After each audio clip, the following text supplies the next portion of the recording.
Bonjour, j'espère que vous allez bien.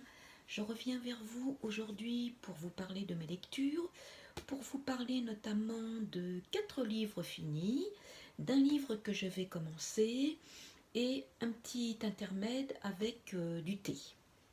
Alors, le premier livre que j'ai terminé, c'est Meurtre et muffins aux myrtilles de Johann Fluck. C'est le troisième livre des enquêtes d'Anna Swensen. Le premier, c'était Meurtre et pépites de chocolat, après Meurtre et charlotte aux fraises, et celui-ci, Meurtre et muffins aux myrtilles. Dans ce livre, on est toujours à Eden Lake, qui s'apprête à fêter son premier carnaval d'hiver. Voilà, c'est cela. Premier carnaval d'hiver. Et Anna, qui tient une boutique, le Cookie Jar, où elle vend des pâtisseries, est sollicitée pour faire la partie sucrée lors de ce festival. Elle doit aussi particulièrement se montrer à la hauteur, car il y a une personne très connue, célèbre, qui est Connie McIntyre, je ne sais pas si ça se dit comme ça, Intir ou Intar, et qui doit venir assister à ce festival et en profiter pour dédicacer son livre. Donc Anna est assez surexcitée par cet événement. Et suite à un problème qui est survenu à un gâteau qui devait être réalisé pour Connie, elle va prêter sa boutique et notamment ses fourneaux pour que Connie puisse refaire son gâteau avec son assistante Jenny. Jenny qui est aussi une amie d'Anna. Donc elle laisse sa boutique à ces deux femmes, elle rentre chez elle, mais le lendemain, lorsqu'elle va revenir à sa boutique, elle va trouver dans son garde-manger le corps sans vie de Connie. Donc, une nouvelle découverte de corps de la part d'Anna. Et bien sûr, elle ne va pas, malgré les recommandations de la police et de son beau-frère, elle ne va pas pouvoir s'empêcher de mettre son nez dans cette affaire, toujours avec l'aide de sa sœur. Et elle est d'autant plus motivée pour mener l'enquête, c'est que deux de ses principaux amis vont être suspectés du meurtre de Connie. Donc voilà, encore une nouvelle enquête très agréable à lire. Comme toujours, l'écriture de Johann Fluck est fluide, il y a de l'humour, il y a des petits rebondissements. Anna se met toujours dans des situations assez critiques. C'est très très agréable à lire. L'enquête est toujours très plaisante, ça se lit très vite et vraiment très bien. Donc, et une petite différence avec les deux autres tomes précédents, c'est que dans ce livre, Anna va commencer à se poser des questions envers ses deux prétendants, Norman, Mike. Elle va commencer à éprouver des sentiments et pour l'un et pour l'autre. Donc, on se doute qu'à un moment donné, un choix va devoir s'imposer. Voilà, donc un livre très intéressant, très, très distrayant, quoi. Franchement, si vous n'avez pas encore commencé cette série, je vous la conseille vraiment parce que ça se lit très bien. Voilà. Le deuxième livre que j'ai fini, alors dans un tout autre registre, c'est Deuil de miel de Franck Tillier. Franck Tillier, j'ai lu au début du mois son premier livre, son premier thriller, Train d'enfer pour Ange Rouge, que j'avais, mais alors vraiment adoré. J'ai été captivée par l'histoire, par l'enquête, par Franck Tillier, la façon dont il écrit, la façon dont il va chercher certaines descriptions, c'est vraiment, enfin, j'adore. Et donc là, la suite sans être la suite. C'est le deuxième livre avec le commandant Charcot. Et on va le retrouver 6 ans après Train d'enfer pour Ange Rouge. Il était parti avec sa famille, sa femme et sa fille pour se consacrer à elle. Alors je ne peux pas trop vous dire de choses parce que je ne voudrais pas spolier les personnes qui n'ont pas lu Train d'enfer pour Ange Rouge. Mais bon, ça, ce que je vous dis, ça ne n'engage à rien. Et au bout de 6 ans, il va encore se passer un événement tragique dans sa vie, ce qui fait qu'il va revenir, enfin il va réintégrer la police. Et sa première enquête sa première enquête, oui, à son retour, pardon, on va découvrir dans une église le corps d'une femme entièrement nue et rasée et le corps sans vie de cette femme. Donc le commandant Charcot va être missionné pour résoudre cette affaire.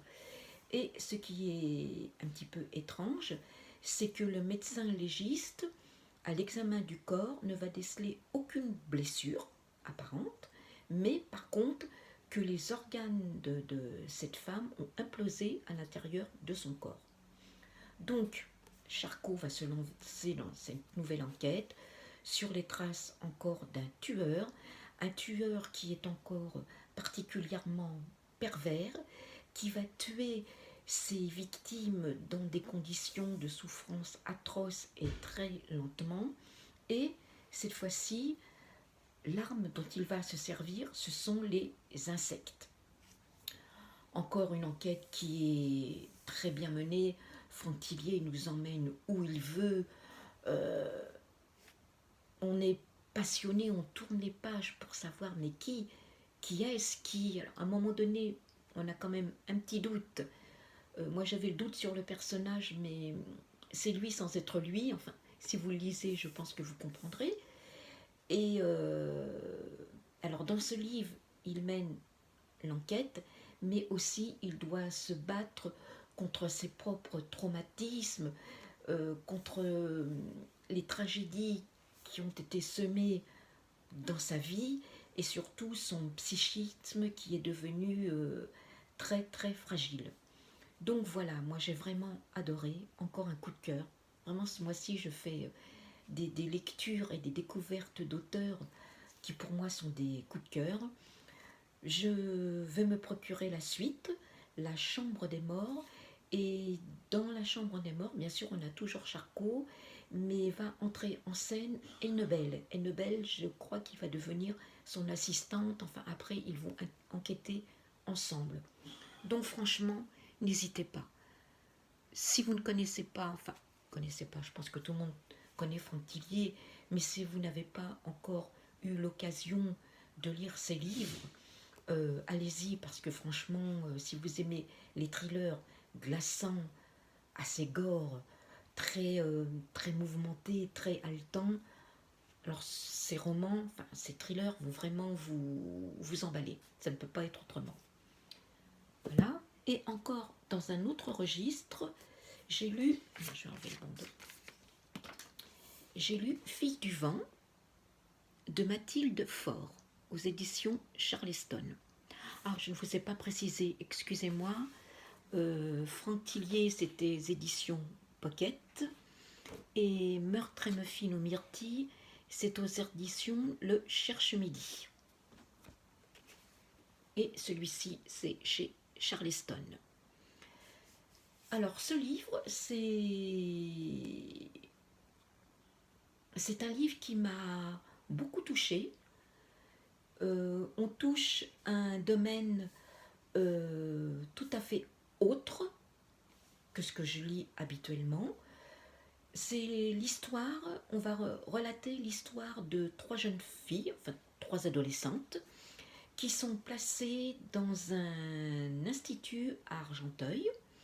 Elles sont placées suite à des problèmes familiaux.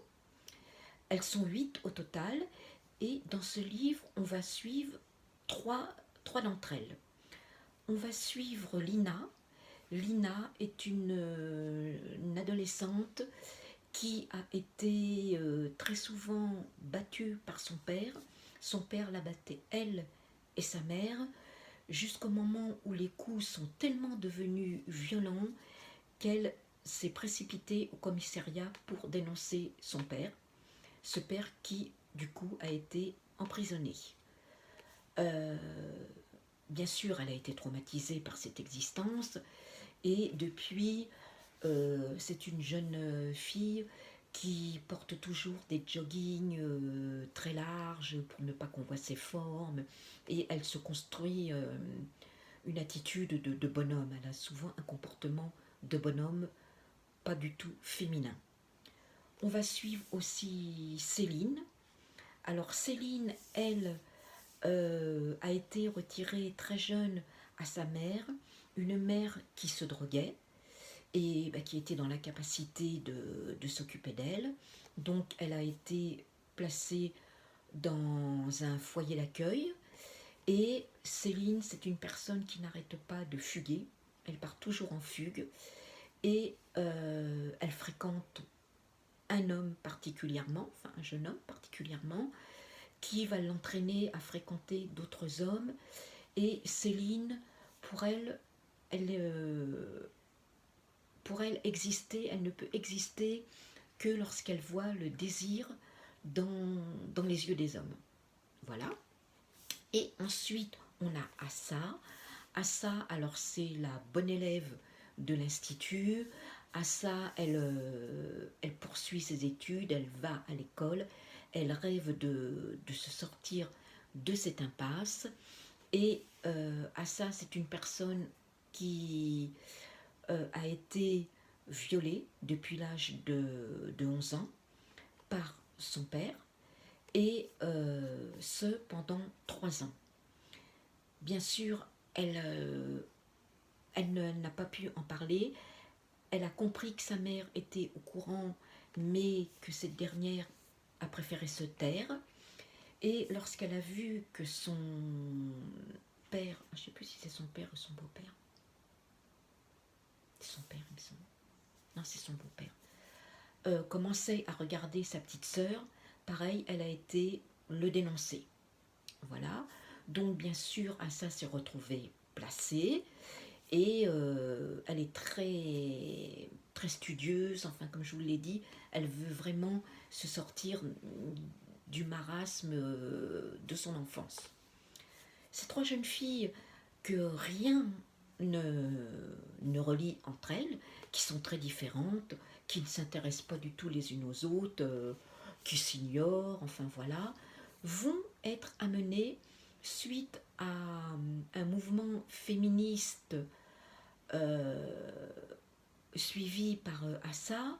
Elles vont se retrouver toutes les trois à fuguer pour faire entendre leurs paroles, leur droit à l'existence, leurs paroles, leur révolte. Donc elles vont confectionner des slogans qu'elles vont placarder sur les murs des grandes villes. Lille, Strasbourg, Lyon, Bordeaux. Donc voilà. Et cette fugue va énormément les rapprocher les unes des autres. Elles vont se découvrir finalement certains points communs et elles vont même développer une amitié entre elles. C'est un livre qui est vraiment intéressant de lire parce qu'il touche un domaine qui est très d'actualité. Donc, pour ma part, je trouve qu'on ne parle pas assez souvent. Mathilde Faure, c'est une personne qui a justement suivi des études pour être éducatrice.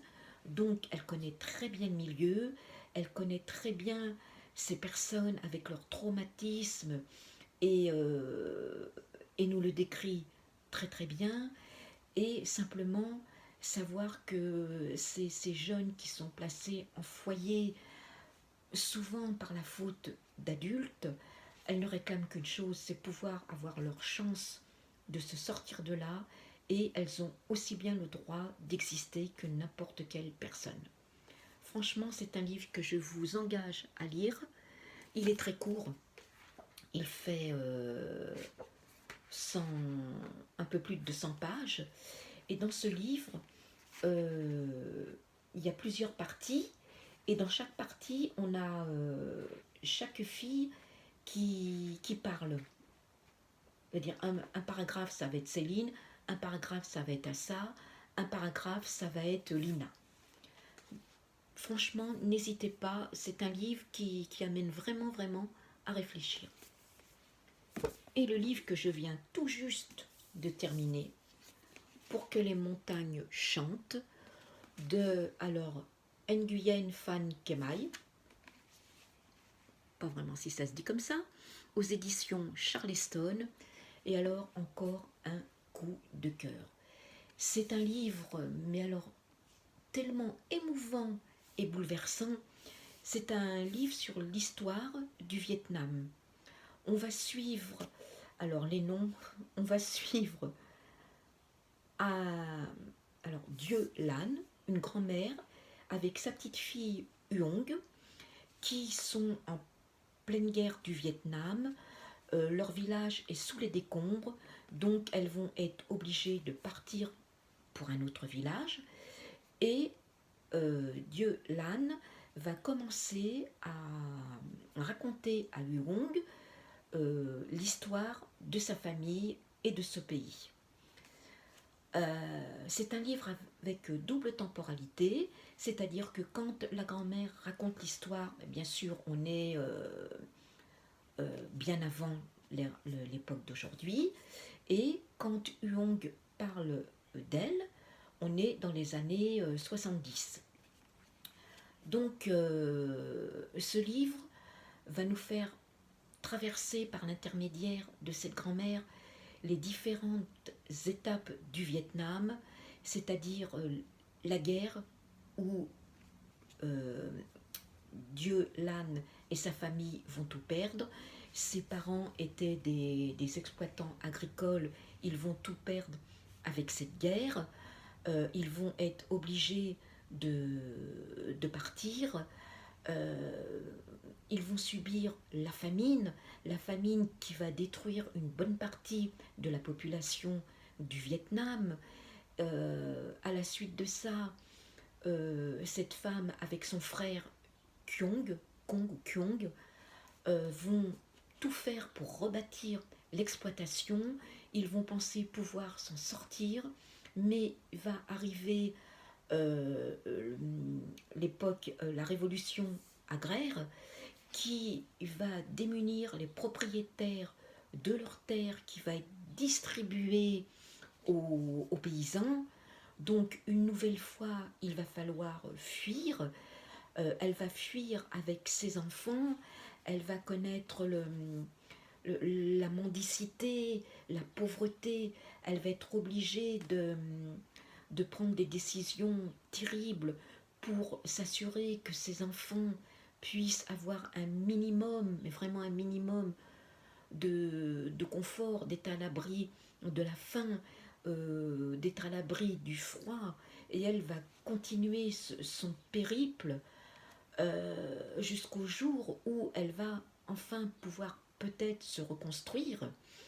Et quand elle va enfin pouvoir rentrer dans sa ville, elle va vivre maintenant dans l'attente que ses fils reviennent sains et saufs de la guerre. Elle va vouloir à tout prix réunir sa famille. Et on suit aussi Huong, sa petite fille, Huong dont la grand-mère l'a poussée à poursuivre ses études, qui elle aussi va vivre une partie de la guerre. Elle, ses parents, son père avait été mobilisé à la guerre et sa mère, pour le retrouver, s'est engagée comme infirmière et elle est aussi dans l'attente que ses parents rentrent un jour. C'est vraiment un livre bouleversant, émouvant. Moi, j'ai été très émue par l'histoire de cette grand-mère qui a été terrassée plusieurs fois, mais qui s'est toujours relevée et qui a toujours voulu que sa famille soit réunie à nouveau. Ça m'a aussi appris l'histoire de ce pays que je ne connaissais vraiment pas très bien. Et franchement, j'ai un peu de mal à en parler parce que tellement j'ai été émue par ce livre. Franchement, il faut vraiment lire ce livre. Moi, je trouve que quand on parle de la guerre du Vietnam, on ne parle pas assez de tout ce que ce peuple a pu souffrir. Et franchement, j'ai eu un coup de cœur pour ce livre, pour l'auteur et pour cette grand-mère. Lisez-le, franchement, une fois que vous l'avez lu, on ne voit plus le Vietnam de la même façon. C'est impossible. Voilà, n'hésitez pas, lisez-le, lisez-le. Et à la suite de ça, je vais commencer, alors, un autre registre, pas du tout la même chose. Le bonheur n'a pas de rides, de Anne-Gaëlle Huon, ou Livre de poche. J'ai 3 livres de Anne-Gaëlle Huon, celui-ci que j'avais acheté et 2 autres que j'avais gagnés lors d'un concours. Bien sûr, je la connais pour en avoir entendu parler et je la suis sur les réseaux sociaux, mais je n'ai encore jamais lu un de ses livres. Donc voilà, ça va être chose faite. Je pense que je vais le commencer dans la journée. Voilà pour le côté livre. Et je voulais aussi vous parler, j'en ai parlé sur Instagram, mais je vais vous en parler ici, c'est la T-Box Double Dragon. Alors, la T-Box, j'en avais entendu parler sur les réseaux sociaux, et un de mes cadeaux d'anniversaire au mois de juillet, c'était un abonnement de 3 mois à la T-Box. Et j'ai tellement aimé non seulement les emballages, mais le contenu, que j'ai repris un abonnement pour 3 mois. Et je viens de recevoir celle du mois d'octobre. Voilà. Double Dragon. Alors, c'est très rigolo parce que la T-Box est sous forme de livre. Et à l'intérieur, regardez comme c'est vraiment magnifique. Alors, à l'intérieur, on a toujours le cahier des saveurs qui reprend tous les thés qui sont contenus dans cette boîte, avec les ingrédients, avec le temps d'infusion, enfin tout ça. On a ici un thé vert du dragon, du thé de la pagode. Les emballages sont vraiment magnifiques. On a ici un nectar de thé, rose de thé.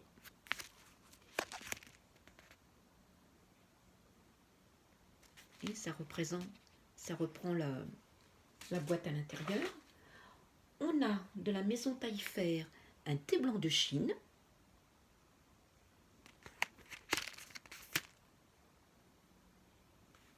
Voilà. On a 3 thés. Alors, attendez, je vais vous montrer un peu mieux. De chez Damin Frères. Voilà. Ça, c'est une tisane. Tisane des merveilles. On ne voit pas bien avec la... On a un thé... Pardon. Un thé vert aromatisé. Et on a un thé framboise passion. Voilà. Et on a 3 thés de la route des comptoirs. Un thé vert aux 3 agrumes. Un thé vert chunmi.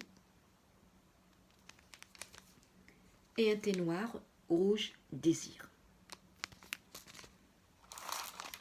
Et on a 3 thés de la compagnie coloniale, le Sencha Kalida, un thé vert au jasmin et Chine Extra. On a 4 petits biscuits et on a 3 petits sous-tasses. Voilà, franchement, si vous n'avez jamais tenté la T-Box, n'hésitez pas. Vous n'êtes pas obligé de prendre un abonnement. Vous pouvez prendre une boîte par une boîte. Si vous allez sur leur site, vous avez toutes les boîtes précédentes que vous pouvez toujours commander. Et vous avez la description, bien sûr, à chaque fois de la T-Box. Donc, vous pouvez très bien aller sur leur site et en acheter une de temps en temps, ou prendre des abonnements, ou... Enfin, vous avez vraiment, vraiment le choix. Moi, j'ai préféré prendre l'abonnement encore pour cette fois-ci, et après, je verrai si je continue ou si je prends une de temps en temps. Ça sera selon. Mais écoutez, voilà, j'espère que ce nouvel épisode vous aura plu. N'hésitez pas à me laisser des commentaires pour me dire si vous avez lu déjà certains des livres que je vous ai montrés et ce que vous en avez pensé. N'hésitez pas, si vous êtes intéressé par ma chaîne, à vous abonner, à actionner la petite cloche pour avoir une notification et à partager éventuellement. Bien écoutez, je vais vous laisser là pour aujourd'hui. Je vous souhaite une bonne journée, une bonne nuit, une bonne soirée, une bonne matinée. Tout dépendra du moment où vous regarderez cet épisode. Et je vous dis à la prochaine fois. Au revoir.